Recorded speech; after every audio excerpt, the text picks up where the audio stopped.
होता क्या है कि नगर निगम में बोर्ड सर्वोपरि जी बोर्ड सर्वोपरि है। नगर निगम अधिनियम 2007 की अधीनस्थ बोर्ड सर्वोपरि है। इसमें 40 पार्षद है, तो 24 पार्षद जो निर्णय लेंगे उस निर्णय को कोई नहीं कर सकता।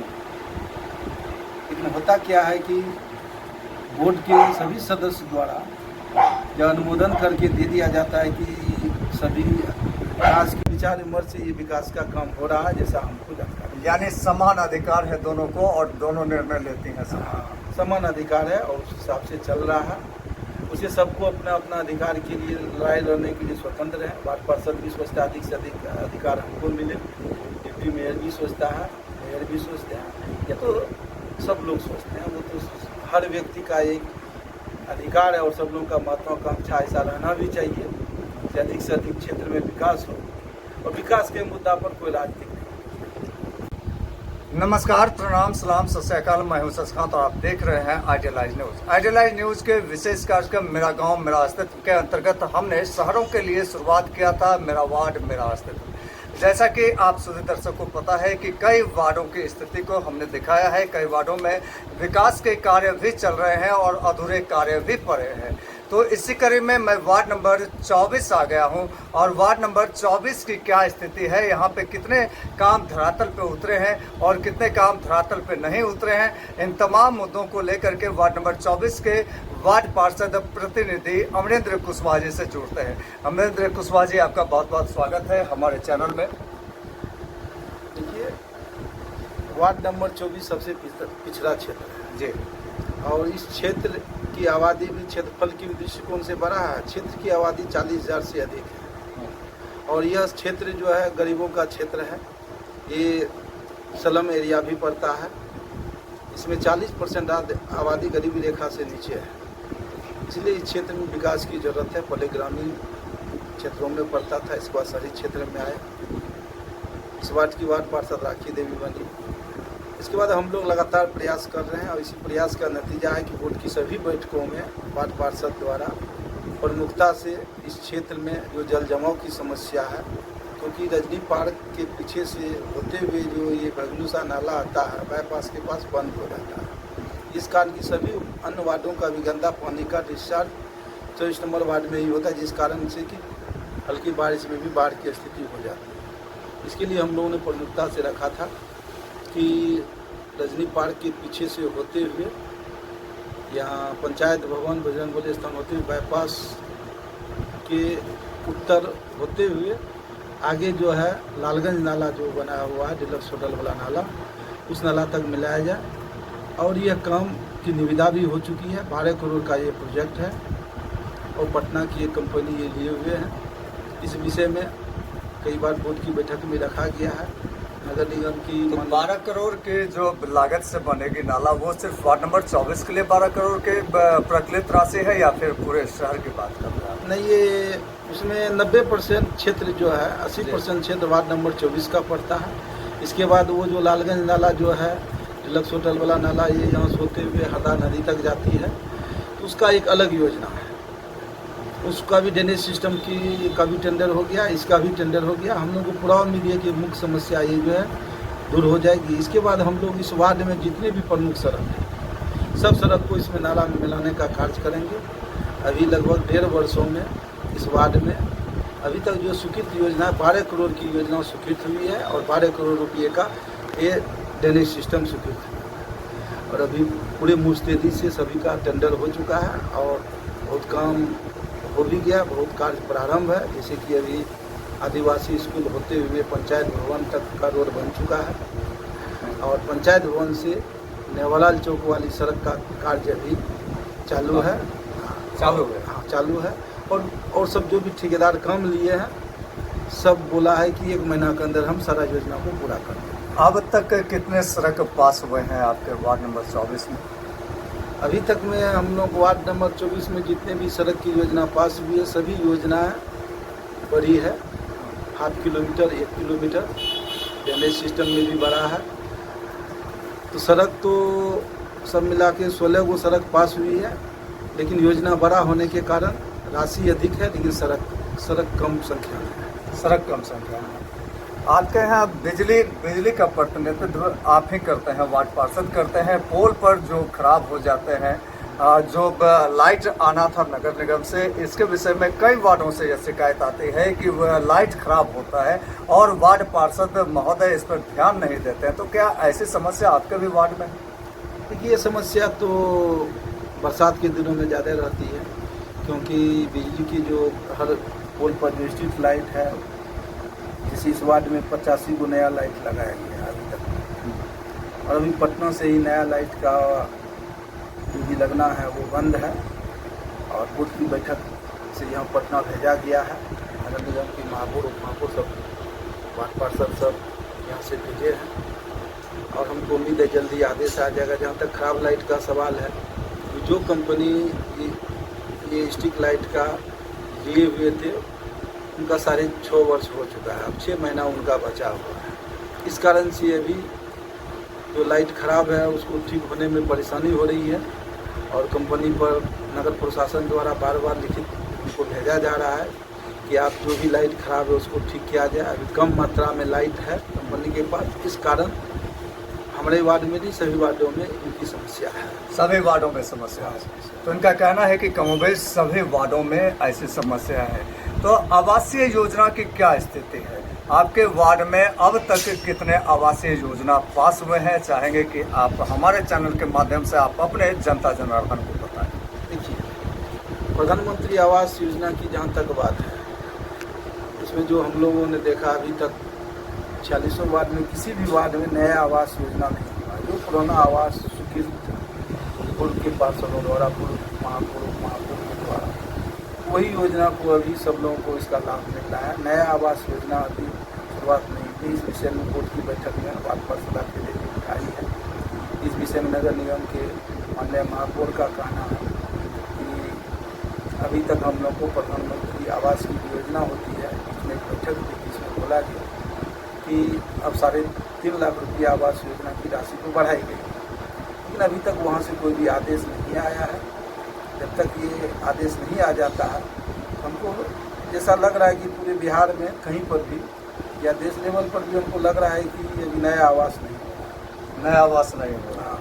तो इनका कहना है कि नया आवास नहीं हो रहा है, लेकिन आपसे ये जानना चाहेंगे जो पुराना था वो अब तक कितने लोगों को लाभ मिला है? देखिए, पुराना हम लोग के वार्ड में चौथा किस्त वाला लगभग 60 गो था, तीसरा किस्त वाला लगभग उसी संख्या में 50-40 की संख्या में था, वो सब भी हो गया। दूसरा किस्त में भी वही 30-35 लोगों का था, वो भी हुआ। अब नया वाले का जो पहले से पास हुआ था, लगभग उसकी संख्या 38 है, जिनको की जांच करके ले जाया गया है, और प्रथम किस्त वाले को अभी किसी को भी राशि नहीं गई है। उम्मीद है कि जल्दी राशि सब चले जाएगी।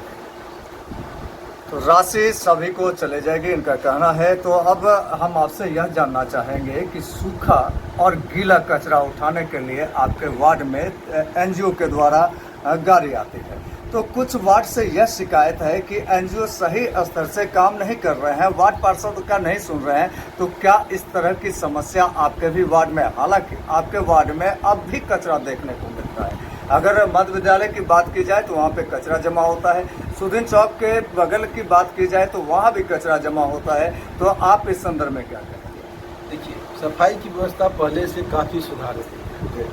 इसमें हम जनता को भी सहयोग कर रहा था। जहाँ जहाँ डस्टबिन रखा हुआ है, हम लोग जाके देखते हैं। डस्टबिन में जो भी माँ बहन है या युवा साथी हैं, बुजुर्ग हैं, अभिभावक हैं, कोई भी डस्टबिन में कचरा नहीं फेंकते हैं। इसमें जन जागरण अभियान की भी जरूरत है। हम लोगों से भी कहा है, लेकिन जहाँ जहाँ डस्टबिन दिया गया, डस्टबिन यूज नहीं होता है। इस कारण ये परेशानी होती है। लेकिन कचरा सफाई अभियान का जो स्थिति है, पहले से काफ़ी सुधार है। रहा बात एनजीओ का, एनजीओ द्वारा जो पर्याप्त संसाधन मिलनी चाहिए, जैसे 24 नंबर वार्ड में कुल मिला के 183 गली है, उस हिसाब से यहाँ 1 ट्रैक्टर है, 1 ट्रिपर है और मात्र 3 ठेला है, जबकि इस वार्ड में कम से कम 10 ठेला की आवश्यकता है, 5 झाड़ूदार है। और सफाई का समुचित व्यवस्था नहीं होने के कारण पूर्ण रूपेण जो घर घर कचरा उठाओ अभियान, स्वच्छता अभियान है, वो सफल नहीं हो पा रहा है। तो आप एनजीओ को भी दोषी ठहरा रहे हैं। अब सीधा और तीखा सवाल आपसे यह करना चाहेंगे, कुछ वार्ड पार्षदों का यह कहना है कि मेयर साहिबा मुंह देख करके काम करती है। कुछ वार्डों में ज़्यादा आवंटित करती है काम और कुछ वार्डों में कम आवंटित करती है काम। तो आपके वार्ड किस कगार पे है, ज़्यादा वाला में है या कम वाला में? देखिए, वार्ड नंबर 24 सलम एरिया क्षेत्र है, गरीब क्षेत्र है, यहाँ सघन आबादी है। इस क्षेत्र में अभी तक जो हो रहा है, अभी इससे हम लोग संतोष हैं कि नहीं, निश्चित रूप से काम अच्छा हो रहा है। अभी हमको कोई शिकायत नहीं है, क्योंकि जितनी राशि आनी चाहिए वो राशि आ रहा है। बहुत सारा वार्ड है जिसका विकास पहले से हुआ है, वहाँ हो सकता है कम राशि गई हो, लेकिन हम लोगों के वार्ड में जिस हिसाब से पिछड़ा क्षेत्र है उस हिसाब से अभी पर्याप्त फंड आया हुआ है और हमको उम्मीद है कि आगे भी इस क्षेत्र का और अधिक विकास होगा। यानी मेयर साहिबा सीधे तौर पर आपके वार्ड को देख रही है और आपके वार्ड में कामों का आवंटन हो रहा है। अभी ठीक है, पहले गड़बड़ था।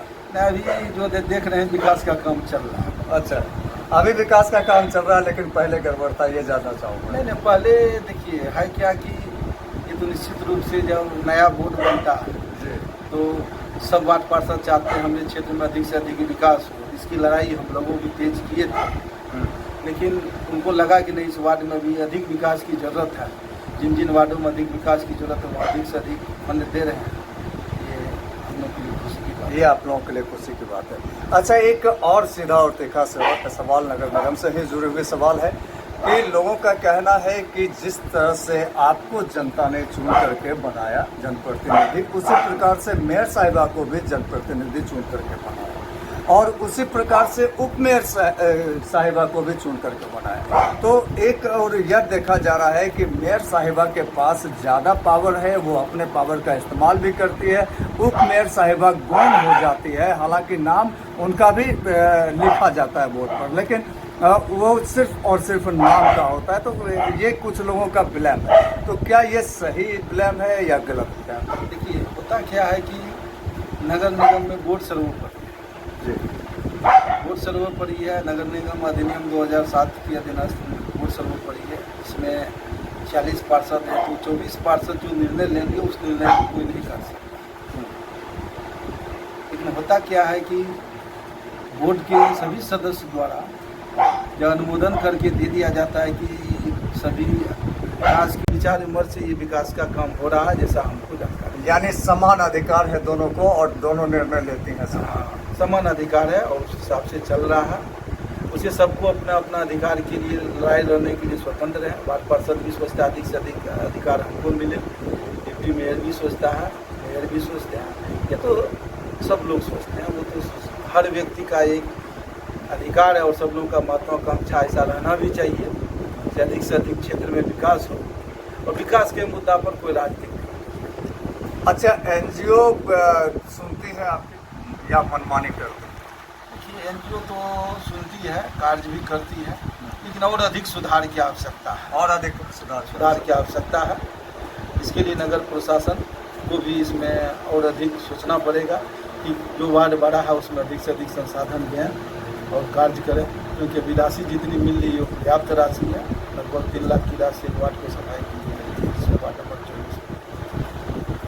शिक्षा का मॉनिटरिंग आपके द्वारा होना है, यानी आपके वार्ड पार्षद राखी देवी के द्वारा होना है। तो आपके वार्ड में शिक्षा का हाल बेहाल है, ऐसा लोगों का कहना है।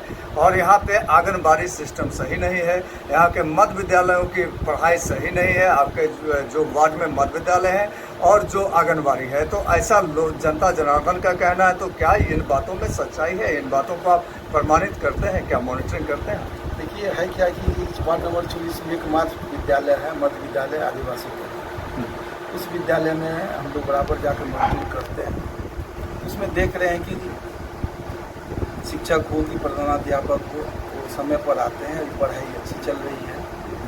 रही बात, कुछ परेशानी है विद्यालय में परेशानी ये है कि विद्यालय का बाउंड्री छोटा है, जिस कारण वो सामाजिक तत्व के लोग, स्मोकर सब, नशा करने वाले लोग सब बाउंड्री तरफ करके उस पार चले जाते हैं। विद्यालय आवर के बाद वहाँ परेशानी करते हैं। इसकी सूचना कई बार स्थानीय प्रशासन को दी गई है, तो स्थानीय प्रशासन की लापरवाही के कारण ये शिक्षकों को ये झेलना पड़ता है। दूसरी बात यह है कि आंगनबाड़ी केंद्र जो पूर्णिया हम लोगों के वार्ड में जितना भी सब सुचारू रूप से चल रही है। हम सभी अभिभावक को भी कहते हैं कि अगर कहीं कोई तरह की शिकायत है तो आप लोग निश्चित रूप से शिकायत कीजिए। हम लोग समय समय पर जाकर मॉनिटरिंग करते हैं, वार्ड पार्षद राखी देवी करती है, तो सब चीज़ सही है। और जहाँ कोई शिकायत है तो पब्लिक को भी, जब तक कोई शिकायत नहीं करता है तो किसी के ऊपर कार्रवाई कैसे किया जा सकती है, इसलिए पब्लिक को भी करना पड़ेगा, जनता को। अच्छा, आपने मुद्दा एक उठा दिया, जाने अनजाने में बहुत बड़ी मुद्दा आपने उठा दी कि स्मैकरों के वजह से होता है शिक्षा में ये हाल। बाउंड्री नहीं है तो स्मैकर बोतल फेंक देते हैं या नशा का चीज़ फेंक देते हैं। तो बहरहाल नशाखोरी आपके वार्ड में बहुत ज़्यादा होता है और इस पे आप वार्ड पार्षद प्रतिनिधि हैं, तो इस पे अंकुश लगाना किसका काम है? क्या आप सिर्फ प्रशासन पे ही थोपते रहेंगे ये, या आपका भी कर्तव्य बनता है कि जागरूकता अभियान फैला करके इस पे अंकुश लगाया जाए? देखिए, इसके लिए हम लोग कई बार बैठक भी किए वार्ड अभिभावकों के साथ, लेकिन हम जो स्थिति देख रहे हैं समाज की, जो सच्चाई है कि आम जनता जब तक नहीं जगे तो ये संभव नहीं इसको रोकना। क्योंकि हम लोग बहुत बार प्रयास किए, प्रशासन को भी इसका रिपोर्ट करते हैं। प्रशासन का कहना है कि इसमें छोटा छोटा चीज़ है, हम लोग आके रेड करते हैं और समाज का ही बच्चा इसमें इन्वॉल्व है और समाज के ही लोग उसको प्रोत्साहित भी कर रहे हैं। इस कारण से आप देखे होंगे वार्ड नंबर 24 में चाहे हनुमान मंदिर हो कि हम लोग के घर के आगे में हो, सब जगह अड्डाबाजी होता है। काफ़ी संख्या में 25-50 संख्या में युवा बैठे रहते हैं, नशा का आदी हैं। हर जगह हर गली में लोग परेशान करते हैं, चोरी होती है, ये सब चीज़ घटना घटती है।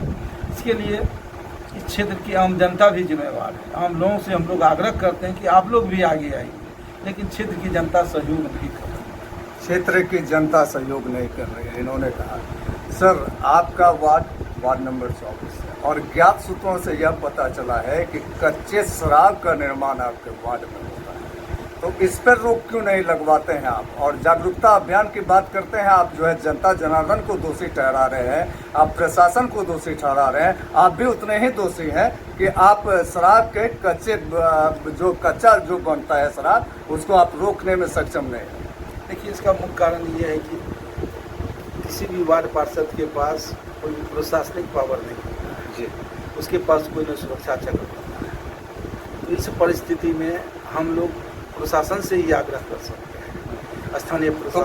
स्थानीय प्रशासन को आपने कहा कि यहाँ पे कच्चा शराब का निर्माण होता है, स्थानीय प्रशासन या फिर वोट के चक्कर में आप इसको अनदेखी? नहीं, स्थानीय प्रशासन को सारी जानकारी जी, सबको जानकारी है कि वार्ड नंबर 24 में किस तरह से स्मैकरों का तांडव होता है, किस तरह से शराब का कच्चा शराब का धंधा चलता है। प्रशासन को सब जानकारी है, लेकिन प्रशासन की लापरवाही करने सब हो रही है। हम लोग के पास अगर प्रशासन अपनी शक्ति दे दे, जैसे स्थानीय सुदीन चौक पर भी एक नाका खुला है, प्रशासन है, हम लोग उन लोगों से भी कहते हैं आप क्षेत्र में भ्रमण कीजिए, सारा चीज़ की। जो लोग कहते हैं मेरे पास साधन नहीं है, बाइक नहीं है, बरंगा प्रशासन से भी कई बार कहा।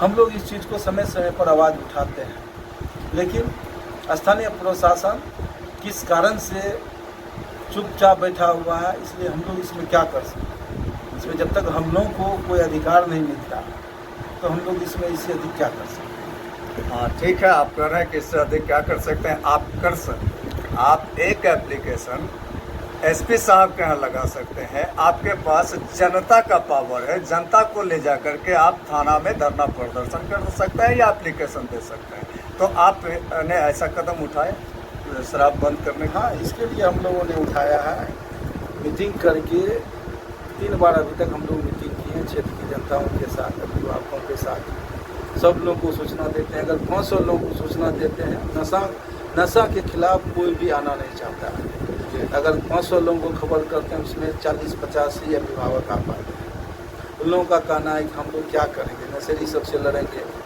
कहीं मारपीट कर देगा, घटना दुर्घटना कर देगा, इस डर से लोग नहीं कर पाते हैं। मुख्य रूप से लोगों को भय है और हम लोग कई बार इसकी सूचना स्थानीय थाना को, आरक्षी अधीक्षक को, माननीय मुख्यमंत्री कार्यालय को, इसके बाद बिहार पुलिस महानिदेशक पटना को, गृह मंत्रालय को भी हम लोगों ने भेजा है। इतना भेजने के बाद जो होता क्या है कि छोटा मोटा स्मैकर को पकड़ लेता है और जो स्मैक को चलाने वाला मुख्य सिंडिकेट है उनके तक प्रशासन का गिरफ्तार नहीं जा पाता। यानी प्रशासन भी कहीं ना कहीं भयभीत है। अब शिवदीप लांडे जी आ चुके हैं शहर में आईजी बन करके। आपको क्या लगता है कि अब शहर का और आपके वार्ड का ये स्थिति खत्म हो जाएगी? देखिए, इस विषय में हम लोग स्थानीय यहाँ पूर्णिया का आरक्षी अधीक्षक से भी मिलने के लिए सोचे हैं और पूर्णिया के आईजी जो है शिवदीप लांडे जी से भी मिलेंगे तो हम लोग सारी बात को रखेंगे। हम लोग अपने स्तर से बार बार प्रयास करते हैं, लेकिन वर्तमान आईजी साहब को भी हम लोग नहीं दिए हैं लिखित रूप से, लेकिन हर मंच पर हम लोग इस बात को उठाते हैं, आम जनता को जगाने का काम करते हैं। लेकिन है क्या कि समाज का ही बच्चा इसमें पड़ा जी, इसलिए इस क्षेत्र के अधिकांश अभिभावक का जो स्थिति देख रहे हैं अपने बच्चों के प्रति रहता है। इससे बच्चा मर रहा है, इससे बच्चा का भविष्य खराब हो रहा है, उससे बच्चा पैदा करने की क्षमता खत्म होगी इसमें के कारण। इस पर ध्यान लोगों का नहीं जा रहा है, इसके लिए जन जागरण अभियान की जरूरत है। अच्छा, समाज के बच्चा इसमें पड़े हुए हैं तो आपके कदम कठोर नहीं हो सकते, तो कहीं ना कहीं वोटिंग का भी चक्कर है जो कि आप कदम नहीं उठाएंगे? नहीं, वोटिंग का चक्कर नहीं है क्या कि अकेला हम लोग के पास कोई सा सुरक्षा चक्र नहीं है। अगर हम लोग जाते हैं, अगर कहते हैं, संख्या सबका 25-50 रहता है, अगर हम लोग आज अगर इस पर कदम उठाना शुरू कर देंगे तो हम ही लोगों के खिलाफ थाना में FIR दर्ज होगा। अच्छा, इस चीज़ क्या डर है और ऐसा हो भी रहा है। जो देख रहे हैं कारण कि जो गलत धंधा करते हैं हर जगह उनका मैनेजिंग सिस्टम रहता है। आप लोग साथ रहिए, हम लोग अभियान को चलाने के लिए तैयार हैं।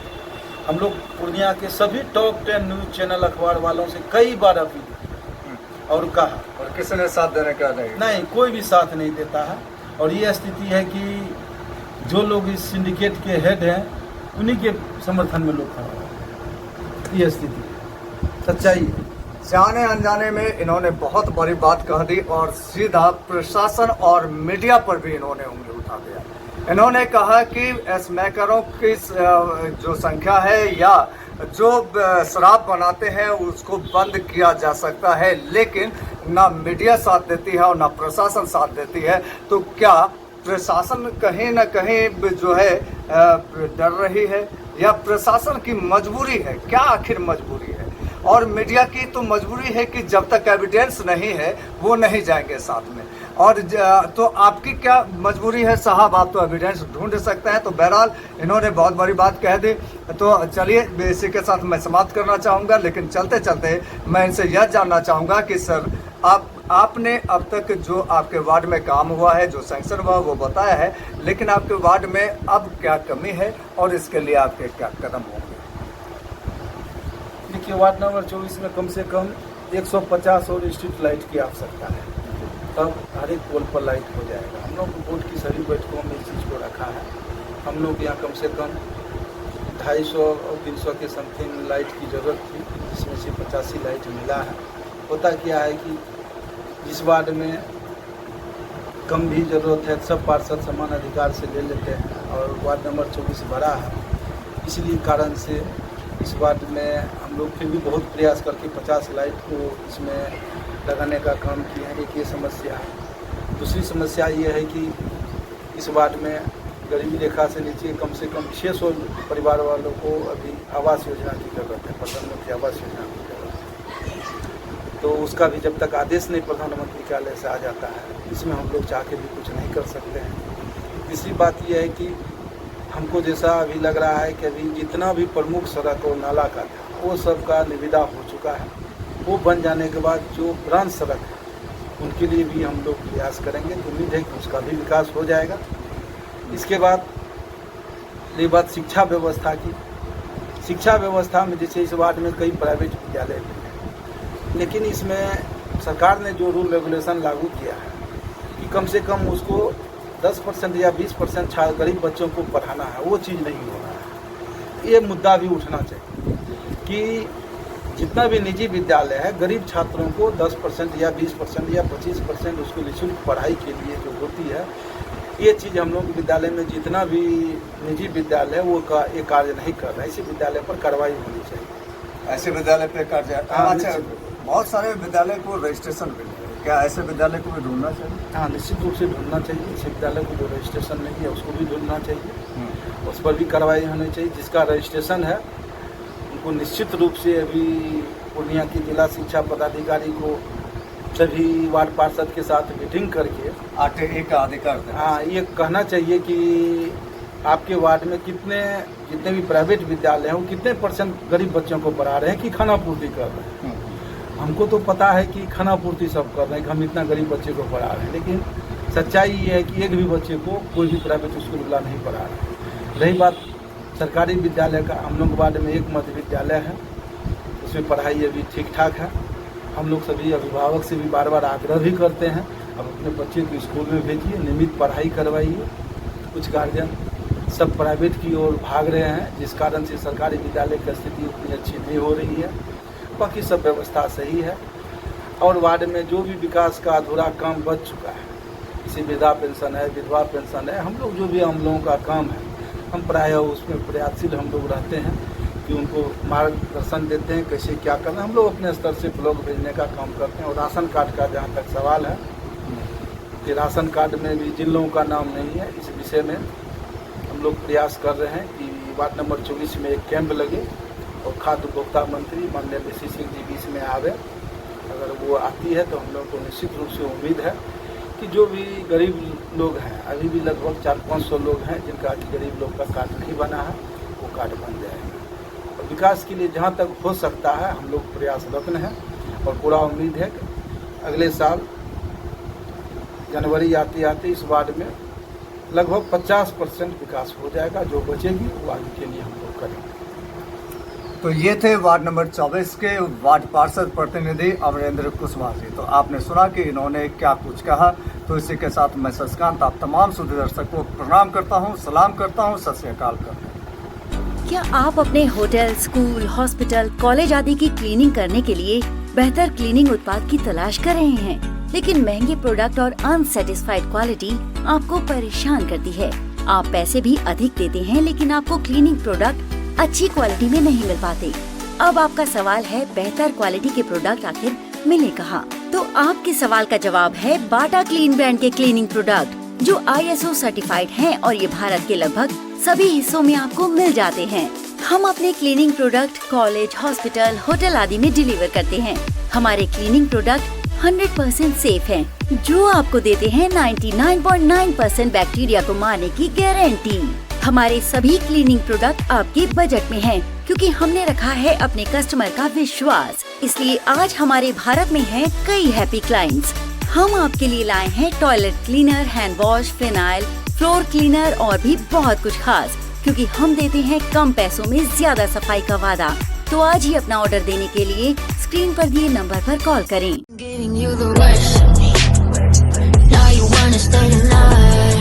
इंडिया में बढ़ते स्टार्टअप और मैन्युफैक्चरिंग कल्चर को चाहिए बेहतर मशीनरी, फास्ट और प्रॉफिटेबल प्रोडक्शन के लिए।